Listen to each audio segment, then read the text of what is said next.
My name is Gloria. I've been with the Bottle Baby program since about 2011. I started as a volunteer, and then 2 years ago I started on as staff. I'm going to be talking to you guys today about the foster program. Who here already has a foster program? Oh, lots of people. Awesome. Okay.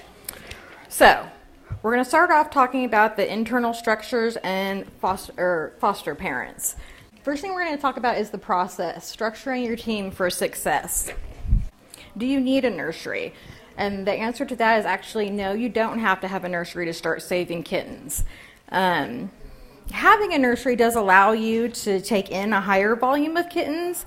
It gives you a holding area while you're finding fosters for them, and also allows for medical evaluation. So if you don't have a nursery yet, don't sweat it. You can start saving lives now. Take in as many litters as you can into the amount of foster homes that you have. Know what foster homes you have ready before you pull the kittens. Be creative. Get an on-call foster list set up, get a waiting list set up, and find babysitters.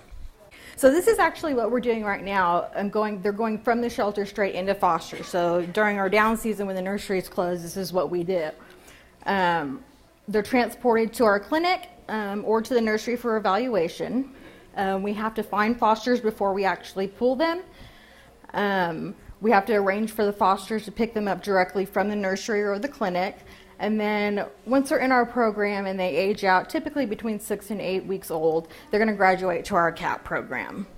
When our nurseries open and they go from nursery to foster, they're transported to the clinic or the nursery for evaluation. We set them up in the nursery and then we match them to a foster. Starting a wait list.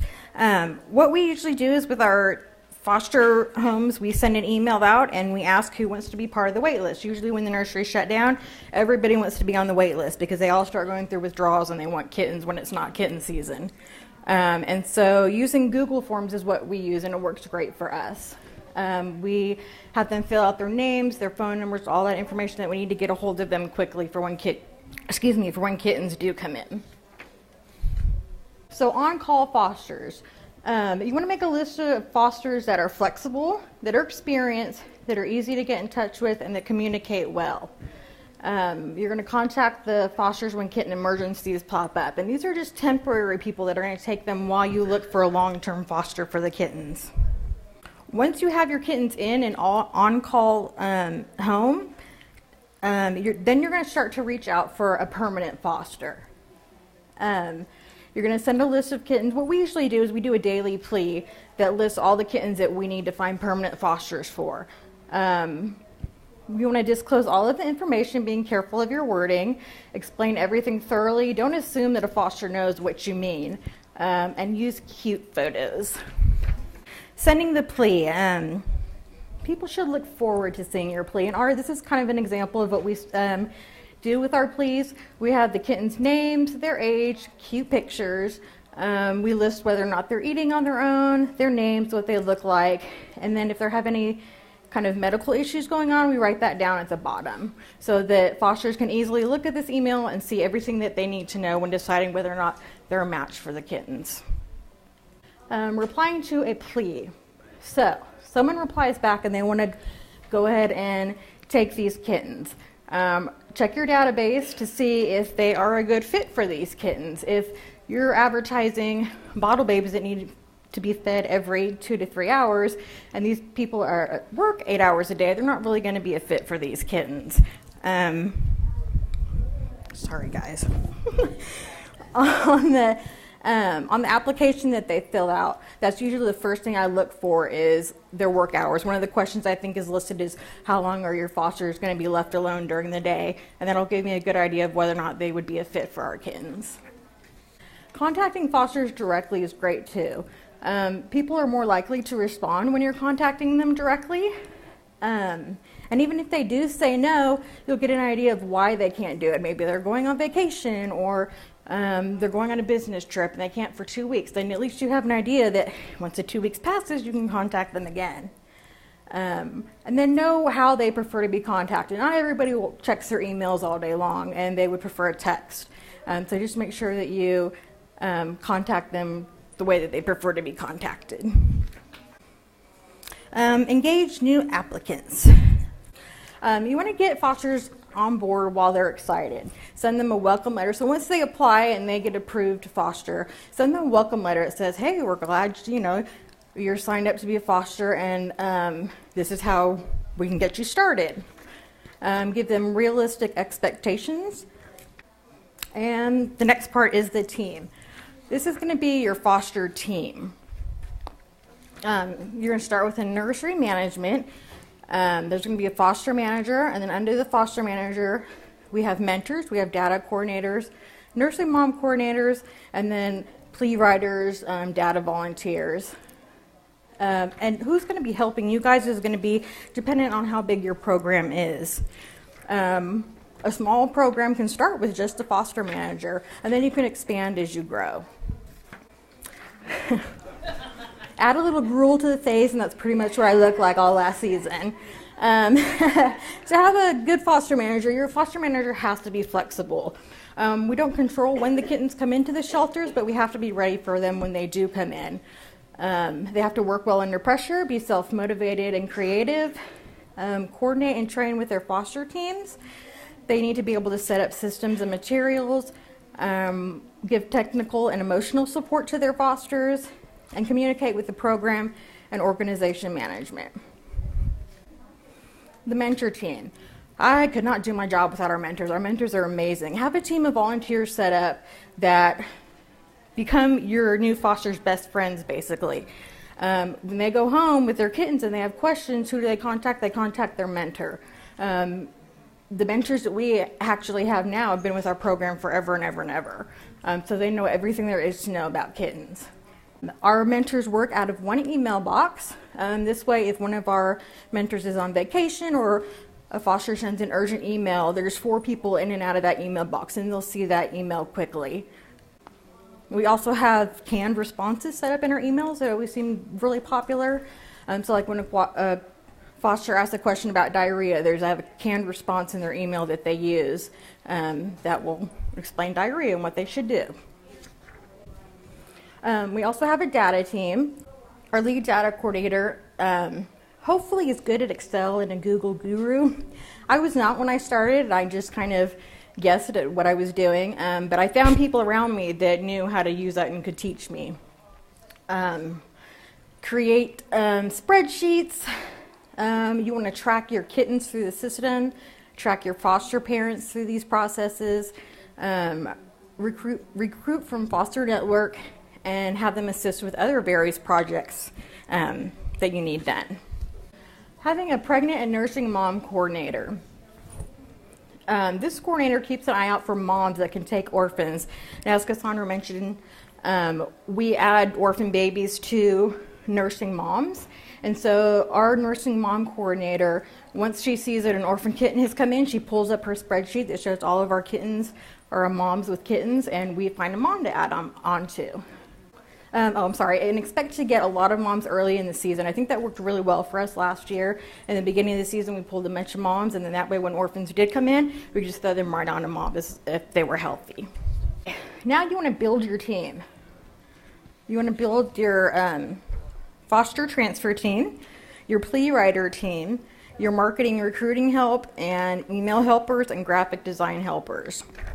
And as Casandra also mentioned, we love to talk about happy hour. Take your fosters out on a happy hour. Socialize with your fosters, keep them happy. Like she mentioned as well, say thank you in big forums, yell it on Facebook. Solicit feedbacks from your volunteers too. And take care to try not to micromanage because it doesn't pay off for you or for your team. Next, we're going to talk about the tools, communication systems and materials. Communication. We actually use Google Group to communicate with our foster homes. Once their applications are approved, they're added to our Google Group, and that's what works for us. So whenever we send an email to the group, everybody gets it. Try to create a way to share photos with your team that's easy. Some people like to use the iCloud photo streams, or there's like tons of other photo stuff programs that you can work with. Training materials. kitten user manual, get a supply list going, get your feeding care guide going, food recommendations, medical FAQs, feeding kitten protocol, fostering process overview. Put it all in one big packet, all there for your fosters. We have it in PDF form, and then we also print out a copy that we give the hard copy to our fosters when they come in. Data management. So with data management, again, you can use whatever works for your program. Some people use Excel, other people use Google Sheets. You can use Google Forms. With your data, you should know how many fosters you have, what they can and will do, how long they've been fostering, how many kittens they've saved, how they feel about the program, and if they'll be back next year. So with fosters, you want to gain them, train them, and retain them. In order to gain fosters, especially for neonatal kittens, great people to reach out to are stay-at-home moms, homeschoolers, people who work from home, retirees.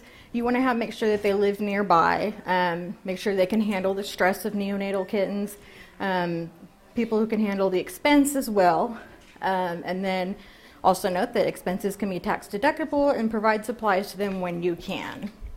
Finding fosters. So target your demographics. Contact homeschooling networks. Place ads in the neighborhood with lots of retirees. Neighborhood.com, Craigslist, community groups, lots of Boy Scouts and Girl Scouts, church groups, or by word of mouth. And recruiting. Use cute pictures. Kittens, they're irresistibly cute, so play to that strength when you're sending the emails and you're trying to recruit fosters. Use recruiting materials. Are any of your fosters creative professionals? I am not, so it's great that we have volunteers and fosters that will help us do those kinds of things when we need those things put together. Ask for stories from your fosters, videos, before and after pictures. Love before and after pictures. We have a Facebook group that we love to post our before and after pictures in for our fosters. Have recruiting. You can also do recruiting events like workshops where you invite everybody to come in and you just teach them everything about your program and what it takes to foster neonatal kittens. You can talk about bottle babies, brulies, and any medical cases, and that way they can actually interact with you and ask their questions before they actually take the kittens home. Next step is training them. Once you've approved them and you match them with match the foster with a litter, make sure they have everything they need. We actually have a supply list that they're required to have all of the supplies before they come in for training. Send them information beforehand. So we send them, again, our PDF copy of our packet before they come in for their training. We confirm a pickup time, and then we let them know what they need to bring with them, such as the carrier, the heat source bedding. And detailed training saves lives. Materials, again, we provided them with a digital copy of the training packet. When they come in, we ask, okay, so did you have a chance to read over the handbook? And they let us know what they did and what they had questions. Face-to-face training is the best. Most people learn by doing, not just by us telling them over the over the email.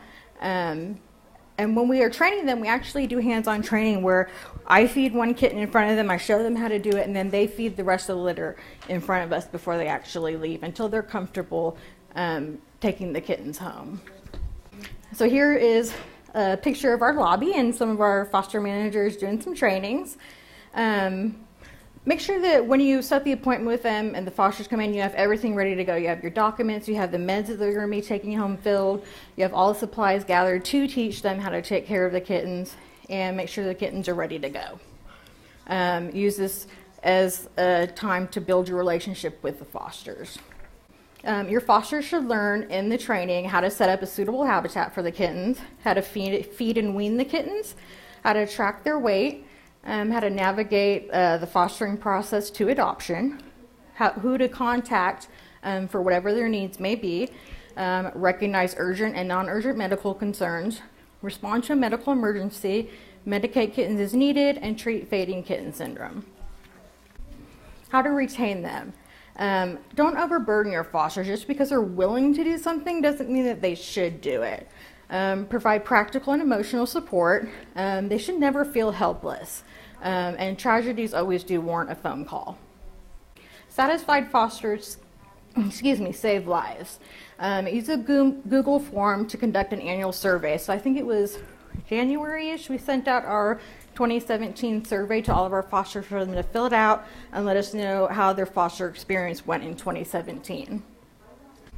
Rested fosters save lives. Start a list of babysitters. Babysitters, I always say, are so super easy to find.